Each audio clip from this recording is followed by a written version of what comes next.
Oh boy. All right, I've got to drive in between buildings here to go to another lab. But my passion, like the passion is peaking right now. I'm a gear nut. You guys all know that. I love gear. And I know I mostly do videos about outdoorsy, preppery, gun stuff, but I'm a huge techno geek. I'm not as much as a techno geek as I used to because I can't just buy all the funsy stuff to try out like I used to. But I get really hardcore down a path and I just like, I gotta go after something. So for a long time, you know, I got the bug for vlogging, as I mentioned, from Casey Neistat. And there was a video I did sometime after I started vlogging about this. I was at Disneyland and there was a guy, oh, it's a fire truck. He had a handheld gimbal that he had a GoPro mounted to. And he was saying I could mount my little Canon G7X to it, but I kind of wasn't there yet. I kind of wasn't at that point, and to be honest, I didn't know the results that I would get. Frankly, I wasn't too into it. Well, again, head to Casey Neistat. He posted a video today about, or I'm sorry, yesterday, about the Osmo, OSMO by DJI. And they are now producing a similar gimbal. It looks like a much more robust gimbal with a 4K camera on the gimbal with 3-axis control, and also an iPhone attachment which has an app that will let you view what the camera's looking at. And the iPad app can control the gimbal. It's just awesome. Exactly, super into where I kind of want to go with the vlogging stuff. I can't really fathom the idea of doing like Casey does with the metal GoPro and a DSLR camera with a shotgun mic on the end. I think it's great. I think his quality is superb. He is the benchmark for which you should be looking at, but I'm just not that big a fan of doing it myself. I just don't see myself doing that. But the handheld gimbal with the 4K video, not a lens blown out like the GoPro, because I learned early that I didn't want to do any kind of vlogging with the GoPro after using the GoPro for the captain's logs for so long.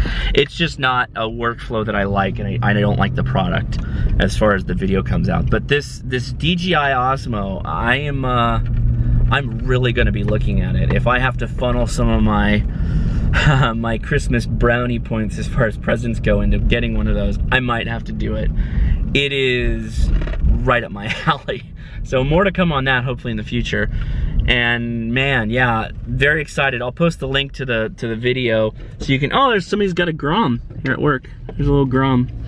I'll post the video so you can go check it out at Casey Neistat. And if you're not following him, you should be. If you're following, if you're into vlogs at all, you got to be following this guy. It's such a cool, does great stuff. His videography style is unrivaled. Yeah, unrivaled. That's the right word.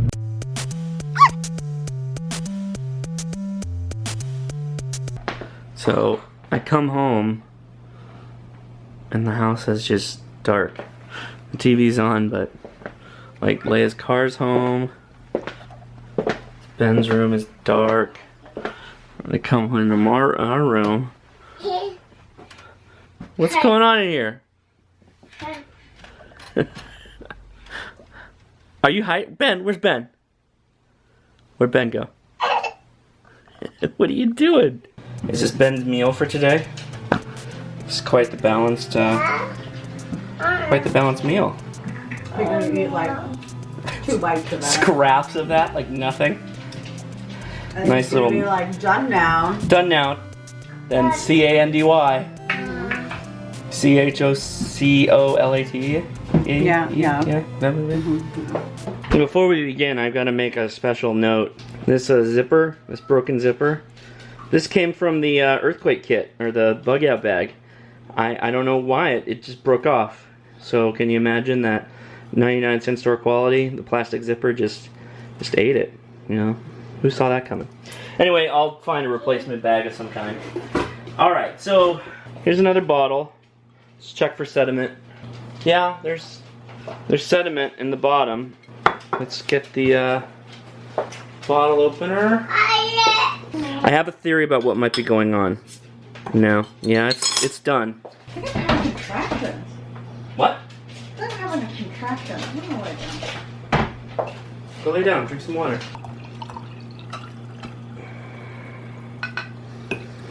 So, yeah, okay, so I have a theory. My theory is that since I left the cider to sit for so long, almost a month, and that apple wine's been sitting for multiple months, that all of the yeast settled to the bottom and is basically unusable by the sugar, meaning that there just wasn't enough yeast in the floating liquid, the cider, to actually kick off the second fermentation to carbonate. Now, what does that mean? It means that there is some yeast, and if possible, I might be able to just leave it alone for a couple of weeks and see what it looks like. And I think I'm going to do that. So I won't open another bottle until probably the weekend or Sunday. So, curiously, I don't know why it's not priming. I'll leave it up to the people that are watching.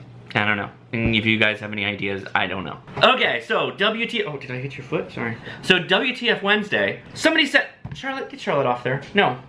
So somebody sent something to my Facebook saying Southern California Edison, which is our only power provider, basically wants to tax people with solar panels that are putting power back into the grid.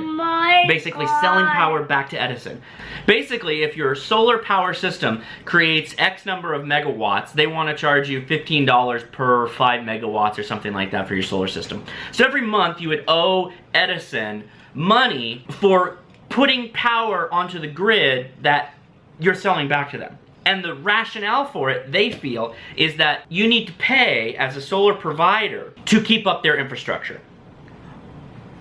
Cuckoo! And so that sent me online, and it turns out that Oklahoma passed or is about to pass just such a thing, and Arizona has also passed just such a thing. Now, the first thing that comes to my mind is, how do the power companies even figure out that you have solar? And I think the answer lies in the tax credits that a lot of people are getting for installing solar.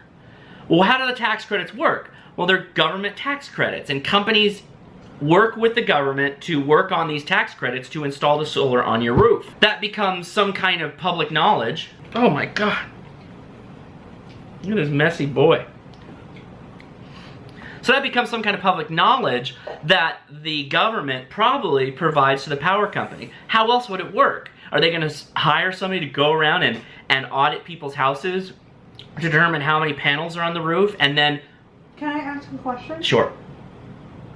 Is Edison saying that they're going to charge only the people who are selling power back to the grid? No. They're saying that if you have a... So let's break down solar power real quick. You have a panel, right? Obviously generates electricity. You have an inverter, and then you sometimes have like a generator or some kind of power supply that is charging, that charges and stores some kind of energy, and that is what basically connects to the grid and dumps back onto the grid. What they're saying is that the power company is going to charge you per month based on how many megawatts your system can generate. Regardless of how much you consume as a power user, they're going to charge you based off of the generation power of your system, a monthly fee. Why would they be able to charge you for electricity they're not providing you? Because they think that you're dumping the power back onto the grid and they're quote unquote paying you back for it, that you should pay them for the right to use their infrastructure. Now I could be totally wrong, and that's fine if I'm totally wrong. The point is, that really doesn't matter. The how doesn't really matter. The what matters, and the what is that they want to charge you for generating your own power. So really, the best way to avoid all of this, install your own power system, don't take the government subsidy, and just live free and clear. If you dump back on the grid, that's fine. If you reduce your consumption, that's fine. If you have leftover, install a battery bank. Get old car batteries and refurbish car batteries with distilled water and build a battery bank in your garage and use that during the day, right? Totally all the things that you can do. These are all legal things. They can't stop you from doing this, right? So that's one way to go. All right, let's try my Halloween costume. Here it is. Give me a second. How do I look? This hat leaves something to be desired, I think. How do I look? Leia's gonna go as Mario with the stomach thing going on. And Ben's gonna go as Toad. He's gonna go as Toad. Question of the day. What are you doing for Halloween? Are you going dressed as a doomsday prepper? Or better yet, are you going dressed as a sexy doomsday prepper? What does that even look like? I don't even know. Let me know and put the hashtag. It would be great, because then I have an easier time finding it. Because one day, it's all gonna blow up and there's gonna be hashtags everywhere and I won't know how to figure it all out. Alright guys, talk to you tomorrow.